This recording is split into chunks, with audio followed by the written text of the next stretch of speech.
It's my pleasure to introduce Charlotte Ryan. I worked with her many years ago when I was a labor extension specialist at UMass Amherst.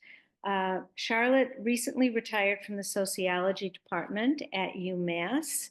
Her book, which I recommend highly, Beyond Primetime Activism, Communication, Activism, and Social Change, is the textbook on understanding how to use the media in support of social justice.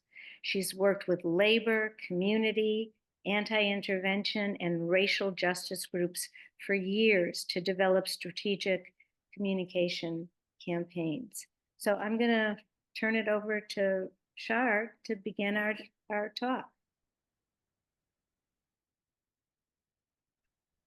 Thanks, Dale. And thanks to everybody else for organizing this. I particularly want to thank Anne Marie, who worked through a lot of the logistics with both Dale and me. I'm going to show you in a minute a campaign being run by the Freedom Foundation, which I have a slide of, but I think you can find it at freedomfoundation.org.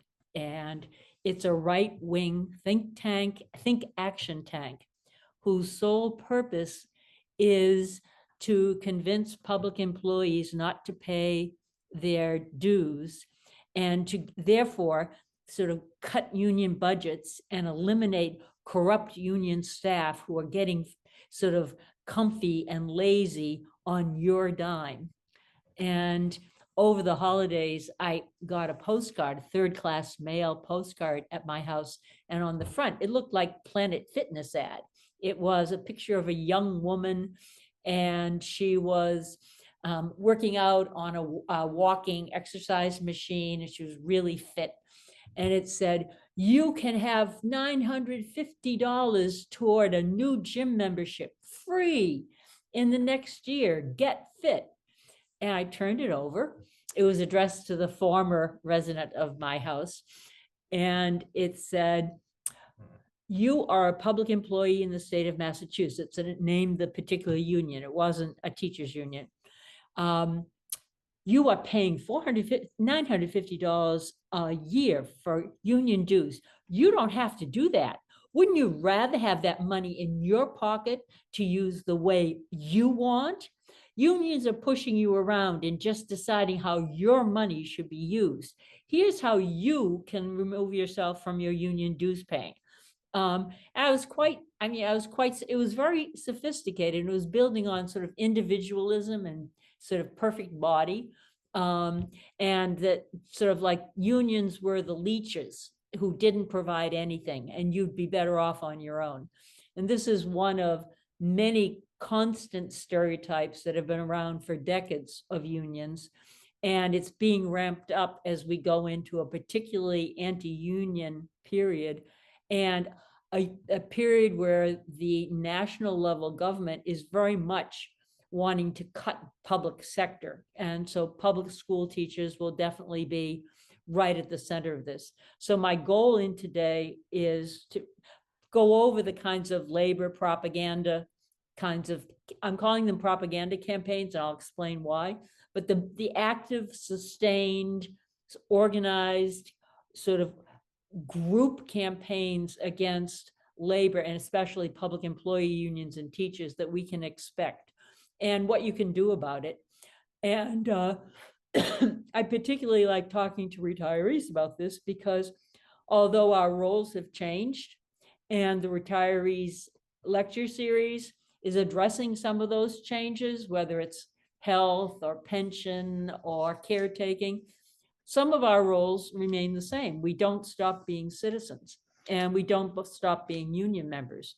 So it's really to find ways that we can counteract this, that might build on some of our, if we have time flexibility or whatever our changed circumstances are, is sort of exciting. So we don't have to just sit there and feel like helpless victims watching this happen to sort of our next generation of teachers.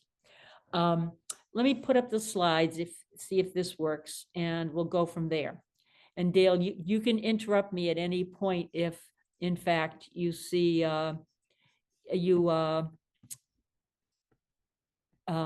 if there are questions on there that should be like clarification. So Dale put up in the chat the Freedom Foundation, but here's what we're up against.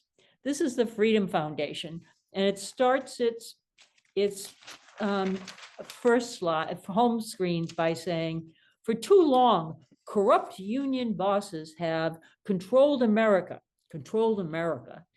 by controlling their members' paychecks. But today, people in all 50 states are coming together to reclaim their freedom. Join us in the crucial fight for our future, freedomfoundation.org. And in the next slide, explaining who we are, they go on to explain it's more than a think tank, more than an action tank. We're a battle tank, battering the entrenched power of left-wing government union bosses who represent a permanent, let me see if I can, whoops, sorry. Let me just get this out of the way. A permanent lobby for bigger government, higher taxes, radical social agendas. You can see how this echoes a lot of what you're hearing about all sorts of national issues. Through education, litigation, legislation, and community activation, we have liberated public employees from political exploitation. That's why they say they've gotten 202,000 people to opt out.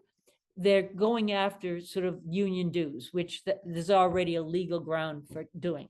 So first, I thought I would try to briefly cover why media bias and propaganda are sort of very, very closely related and how they work.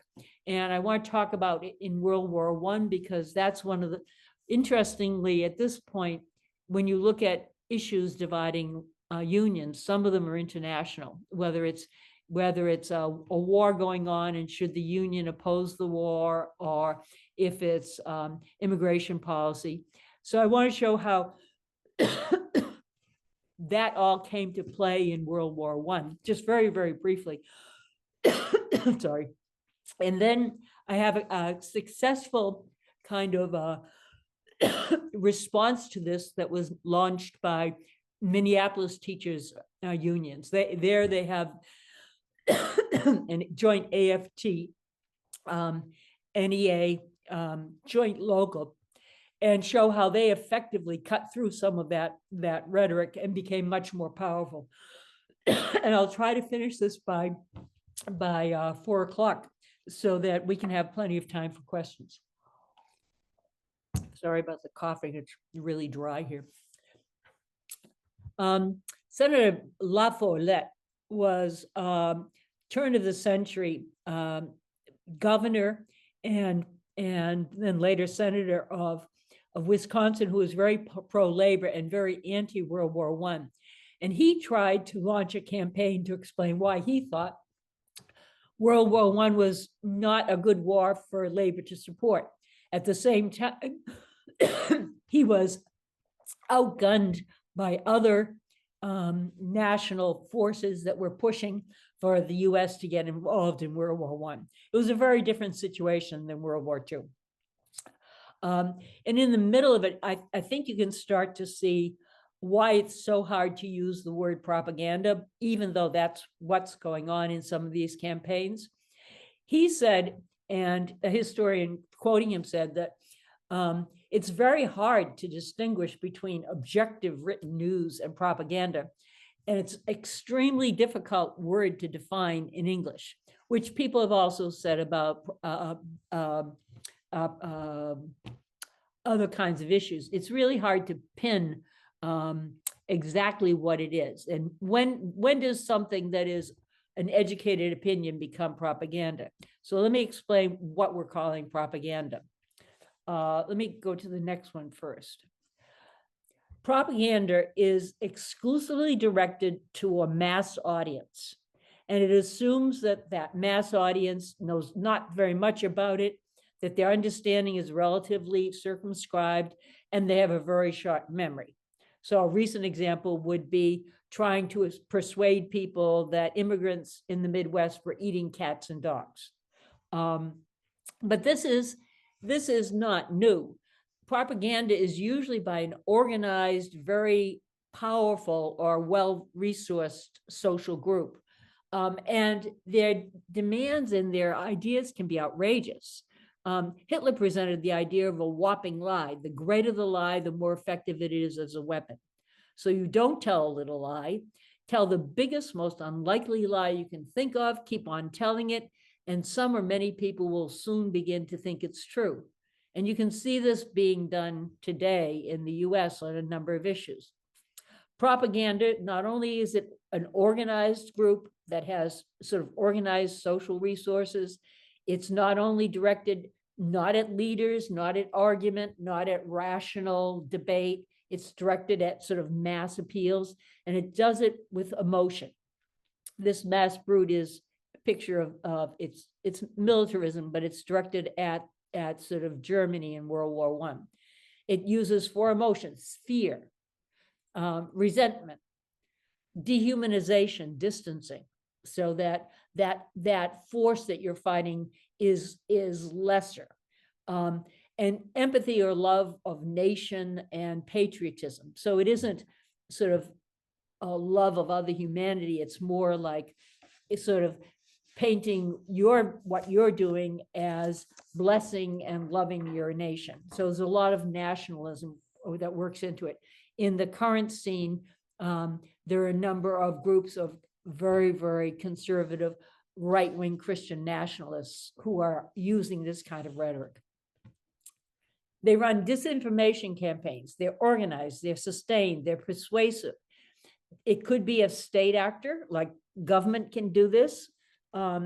In general, about a third of the news we get about national, international affairs is sponsored by a government agency because they have massive public sort of communication, information sharing staff. It's intended to advance a political agenda, like going into a war, through the deceptive and manipulative use of information. It isn't necessarily lies. Even though you can call it a big lie, it selectively uses facts, or it can take a single case, a single extreme case, and make it a common case. In Massachusetts, some of you will remember when welfare was on the chopping block with Governor Weld.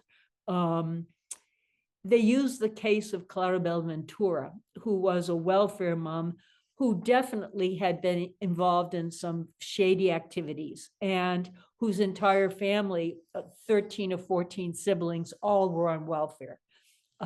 If you look at it from a sort of a public health point of view, you start to wonder if this family doesn't have some severe illnesses, inherited illnesses or something going on. You don't assume it's a scam.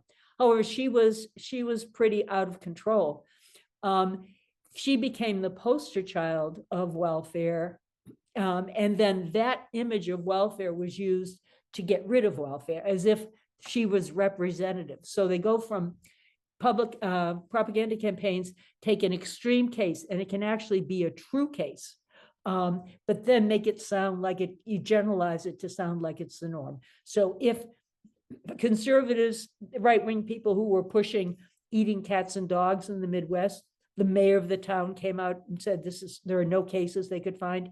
If they could have found a singular case, it could have been used to generalize and create an anti-Haitian immigrant wave, which is what they were trying to do. Typically, it builds on existing prejudices. So I want to talk a little bit about what those prejudices are in relationship to unions.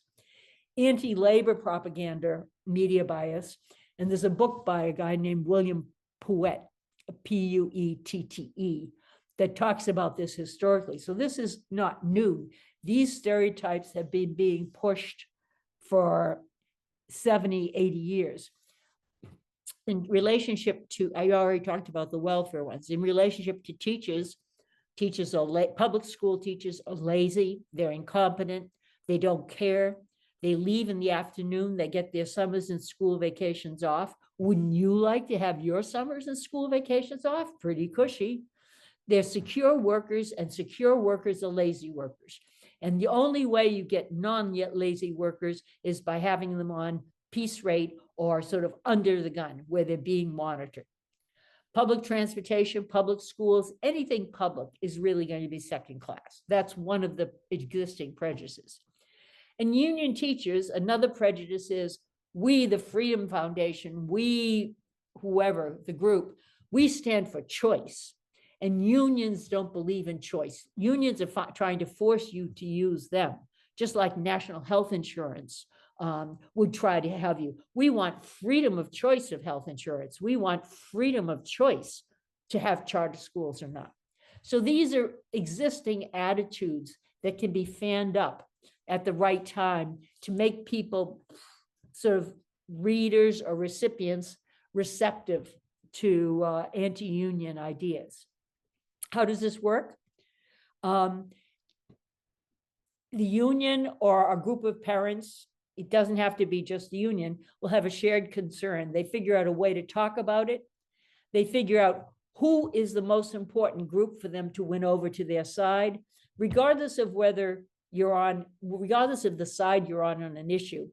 This is the way that communication, strategic communication plans are organized. You know clearly what's on people's minds and worrying them. You get a message to send to audiences who you want to support you, targeted audiences whose support will matter. And you figure out in advance, well, what do they read? What do they listen to? You know, where could we find these folks to try to convince them, whether it be face to face or via social media or whatever, Facebook or whatever it is. So this is the basic method of doing it. And the reason why individuals aren't very effective at it is because it has to be consistent and sustained. And that takes a lot of work. Even figuring out who your target audiences are and what venues they use. If we were trying to figure out the best way to reach all the retired teachers, we would have to do a survey, right? So you're already talking about some sort of mass collective effort to find out what do people want. If it's social media, what are people using? Are they using Blue Sky? Are they still using Facebook? So there's a lot of work to have that's behind the scenes to have this happen. And a mass audience doesn't really notice it till it hits, there's a critical moment or a crisis of some happens and it hits the press big time, or it's sort of mass news. But there's already been this sort of priming the pump going on for quite a while. On any given campaign, you can have emphasis on a charismatic spokesperson, like a demagogic leader, but it isn't just the demagogue. Behind it on any of these campaigns, there'll be pro and con coalitions. So once there's a campaign, bilingual ed, MCAS, charter, the windfall, contracts, individual contracts, you'll have opposing sides. And there'll be key constituencies that you want to win over, whether they're voters or legislators or parents. And then those key constituencies, which are part of the campaign, are audiences. So who must our side persuade? And what would we say to them to persuade them? Not to lie, but to have them understand that we are not a special interest. I mean, each side is trying to say, I'm on your side. You should be on my side because it's in your interest. And I'm not playing a neutral role here. It's just, I mean, some people are working in your interest and some people are not working in your interest. When Elon Musk tells me he's working in my self-interest, I don't believe it, right? Strategic work plan there, where you decide with our limited energies, what are we going to do where? Are we going to have a lobby day? Are we going to have a public event? Dale? Oh, I don't know who's talking. What to do? So then you can decide, do you want to have an expert do a study? Do you want to have a public event? Do you want to have a write-in campaign? So that is a strategic campaign that has all these communication components. So this is what the union does behind the scene at any given point when it's trying to work on any of these issues, MCAS, charter schools, windfall, whatever it is. So you're looking in terms of a disinformation, or it's another name for propaganda campaign. big lies, arguing by extreme case, demonization of the other side, emotional appeals linked to anger, resentment, or fear. They're trying to take your jobs, would be a regular one. Attacking traditional news media has become a new feature where the people will say, oh, you can't trust them. They're in labor's pocket. And the claim the opponents represent narrow special interests. And we saw that in the beginning when they say corrupt union bosses are controlling you and your salary and your paycheck. So in World War One, it was the first time that the U.S. had actually had what they then called a Ministry of Propaganda, and then they changed the name to Ministry of Information. This is a national government, federal government campaign against Germany, to sort of when we're moving into the war, and they were trying to get everyone to buy bonds. U.S. joined World War I in 1917 against U.S. anti-interventionist wishes. La Follette was one of the guys who was trying to stop us from entering it. To support those extremely mixed feelings about the war. So President Wilson created this propaganda department called the Committee on Public Information. It was headed by a journalist, George Creel, and he saw the enemy's propaganda as deceitful, which indeed it was, but he saw his own as selling the truth. The New York Times called Creel's committee on Public Misinformation. And they especially argued by an extreme case. If there was an atrocity, then it sounded like all German soldiers committing atrocities. Or, and at times they actually made up atrocities because the ends justify the means. They didn't think of themselves as lying. They thought of themselves as sort of making the truth really clear. We did not call it propaganda, Creel said, for that word in German hands has come to be associated with deceit and corruption. Our effort was educational and informative. We had such confidence in our case that no other argument was needed than facts, but the facts were very selective in the way that they were developed. So the way the government did it World War I, and we'll have to see how in the world of social media where Trump, who owns a lot of social media and has a lot of media access, and his sort of ally, Elon Musk, who has more, how they organize a campaign, but we can expect a anti-public employee campaign. In World War I, Creel in 18 months did the following. He got 75,000 volunteers all over the nation who in their own local communities were credible messengers. That would be a justice of the peace or a local minister or a highly regarded teacher. Those 75,000 volunteers in their local communities gave 7,500,000 4-minute speeches. 300 million people heard them. They used public spaces, they used social events. Between film reels and in movie theaters, there would be little videos that would show like public service announcements. They used radios, pamphlets, posters, newspapers. They used every social network they could, and they split labor. So one part of labor was saying, we don't want to go to this war. This war is wrong. It's a waste of human life all around. Gompers was pushing to support the war, so that labor became a sort of a football field for that one. Some of our most famous turn of the century artists were actually recruited to create some of the posters.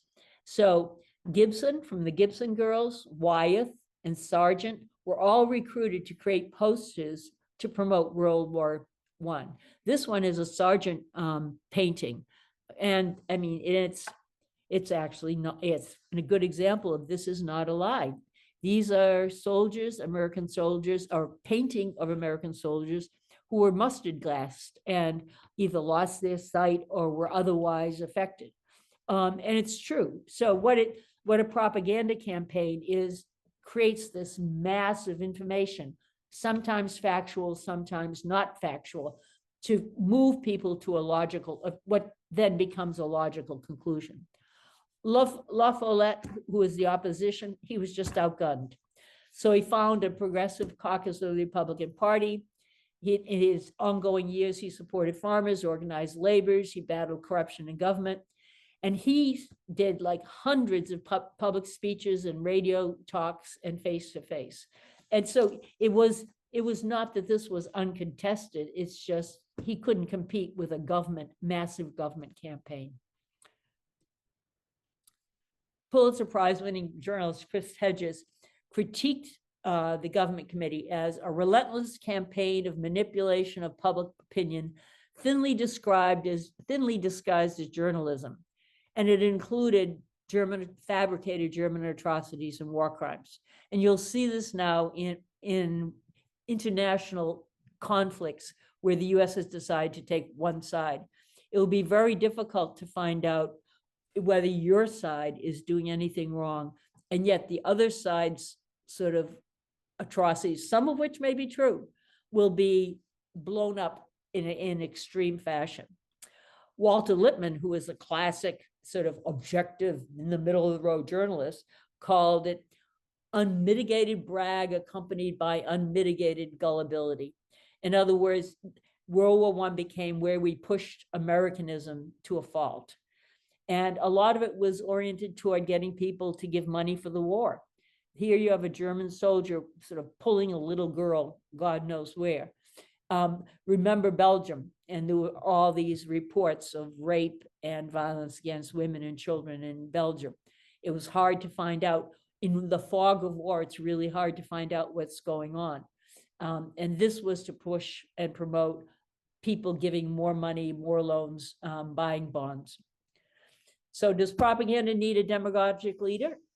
It can use it, but it doesn't necessarily. Does it always rely on big lies? No, it can, but it doesn't have to. Does it use facts to build an argument? It can, but sometimes it can just be pure emotion. Does it emphasize emotion and visuals? Always. Does it demonize, treat a group of people as an enemy? Absolutely. And unions will be one of those enemies. Does it aim its messages at mass audiences? Yes. So this is what you can expect. It's not new though. It's every era has had something like this happen. So prior to World War II, here's a 1938 radio amateurs magazine, Popular Radio.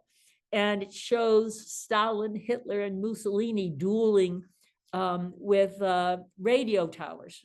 And in fact, World War II was promoted, the Axis promoted the involvement of those groups by radio. And there were these massive radio announcements that no one else could compete with. But every tech triggers a battle for control. Organized social interests can tap every single mode of communication used by their target audiences. So organized social interests, whether it's government or whether it's the Freedom Foundation supported by some kind of very deep pocket donors. Organized social interests figure out, they do actual surveys of like, what do people read, listen, and watch? Or how do people get their news? How do people hear rumors? Who do they believe? And how do we do that?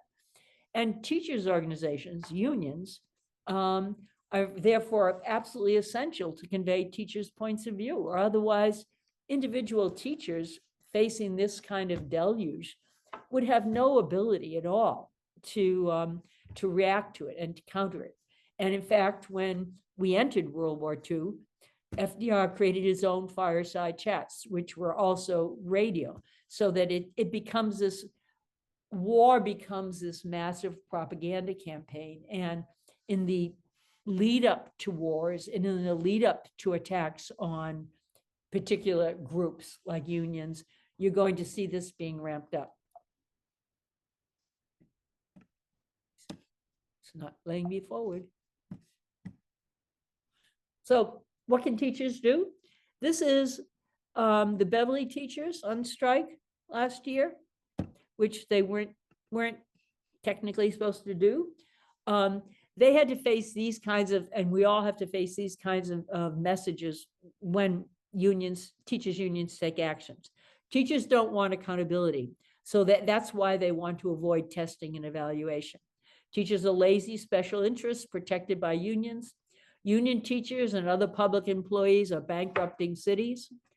Privatization and free market competition will restore excellence and efficiency to schools.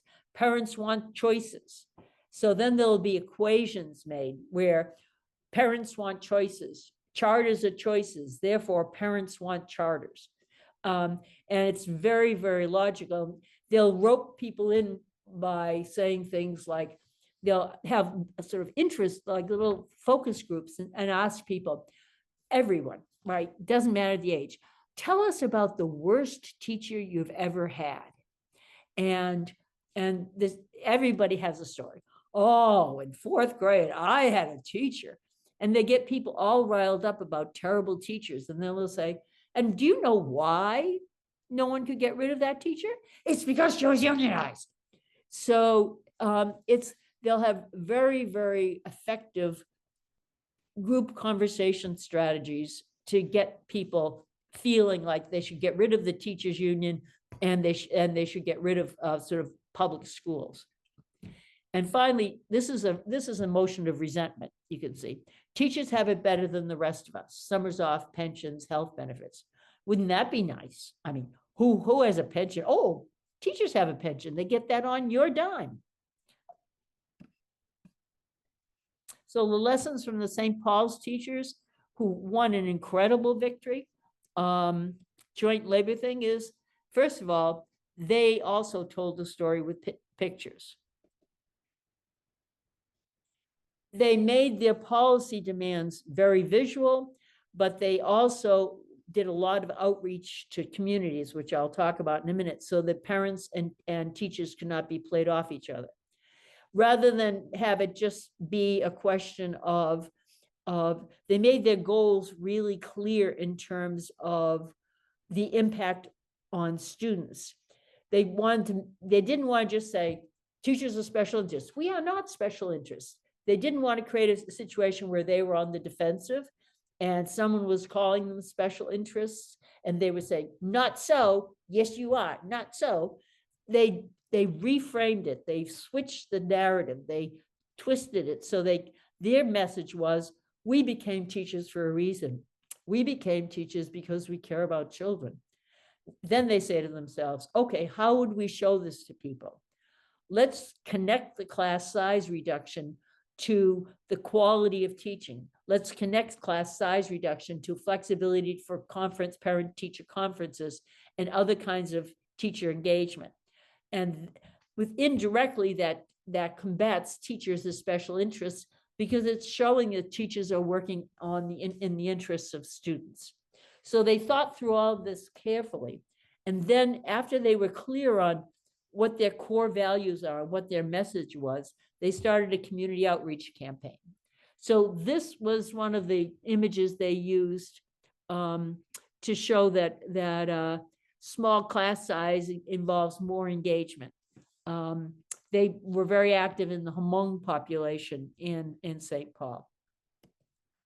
Another goal, reduce paperwork and demands that distance teachers from family engagement, increase translation services to improve home school communication. And this was intended to combat teachers don't care, they're unresponsive. They had an image they used of a librarian working with a student. They used factoids sometimes and then would illustrate them with an image. One librarian serves 3,369 students. In keeping with librarians' changing roles, their goal was that every child had to have access to professionals who could support information literacy and media literacy. They didn't want to, when they said public schools are inferior, they didn't want to respond to that directly. They wanted to show how public schools could be superior. Once they had all these like platforms for their contract and sort of had ways they wanted to talk about it to parents and community groups, they started a teacher community alliance and they started home visits. The first year, one teacher started it, Nick Faber, And he trained 8 teachers and they visited 12 homes, which isn't very much. But by the following couple years, they had 181 trained teachers in 40 buildings in St.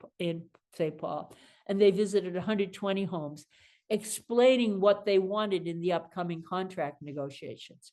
So they, like Chicago, in a separate contract battle, really built a real alliance between the teachers and the community groups, where they explained to people very clearly why their demands were actually in the interest of quality public education that was more accessible and more responsive to everyone. This was one of their talking points about special education and school nurse staff. This was one of the images they used. And they have an entire report, which I can share with people and put up, and perhaps Anne Marie or somebody can put a link in so that you can get it as well. They had one school counselor for 1,286 elementary students. If you wanted to help people, either not just with college applications, but with all the range of things that school counselors can do, they wanted to reduce school counselor ratios in line with ASCA recommendations. And so they were able to say, the American School Counselors Association really recommends 1 for every 250. We're way over that. So that they started to create staffing demands for increased staffing and try to link them to the quality of sort of how we deal with problems, how we deal with supports. In summary, what we're going through right now is not new. In every era, there's been some organized social group that was attacking labor, organized labor, and they've used the media of the day. So this is not unique to social media. Every new technology triggers a battle for control. And it is not an accident that Trump and Elon Musk are very skilled in social media. Organized social actors like the Freedom Foundation will tap every communication possible to reach their audiences, to try to talk about what their view of labor is, and to try to convince sort of union members themselves that they shouldn't pay the dues. I mean, you could get buff, right? You could go to the gym. Teachers' organizations, unions, need to convey teachers' viewpoints, and that's the task we're going to be up against in the sort of immediate future.